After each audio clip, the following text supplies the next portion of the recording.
বিসমিল্লাহির রহমানির রহিম। পৃথিবীর আত্মা কর্তৃক আদমের অভ্যর্থনা। খোলো আখি, হের ধরা, দেখো চেয়ে গগন প্রাঙ্গণ, কেমনে উঠিছে ওই পূর্বাচলে ভাস্বর তপন। সে নগ্ন প্রকাশ হের, যবনিকা মাঝারে গোপন, অত্যাচার দেখো আজ দিবারাত্রি তব বিচ্ছেদের। অধীর হয় না বন্ধু, দ্বন্দ্ব হের আশা ও ভয়ের।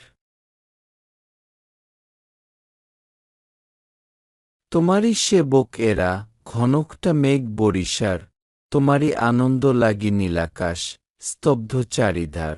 এই মরু সমুদ্র এ চঞ্চলিত সমীর সঞ্চার, স্বর্গীয় ফেরেশতা ছিল এতকাল নয়নরঞ্জন, কালের মুকুরে আজ দেখো নিজ রূপের স্পন্দন। বুঝিবে সময় তব দীপ্ত এই আখির ইশারা, তোমারে দেখিবে চেয়ে দূর হতে নিশীথের তারা।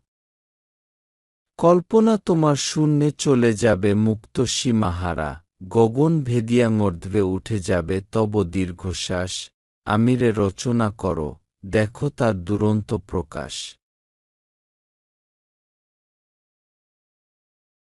ভুবন উজ্জ্বল করা সূর্যতেজ আছে তোমা মাঝে, তব সৃষ্টি ক্ষমতায় নবসৃষ্টি সম্ভাবনা রাজে। সামান্য এ স্বর্গভূমি দানে পাওয়া তোমা নাহি সাজে, জান্নাত লুকানো তব অবিশ্রান্ত সন্ধান মাঝারে।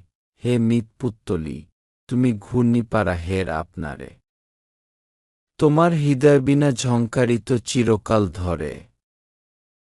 প্রণয় প্রতিমা ক্রয় তুমি ছাড়া আর কেবা করে, পুরোহিত তুমি চির রহস্যের মন্দিরের পরে। অনন্ত প্রয়াস তুমি, শনিতাক্ত, তুমি যে স্বাধীন ভাগ্যরচা শক্তি হের।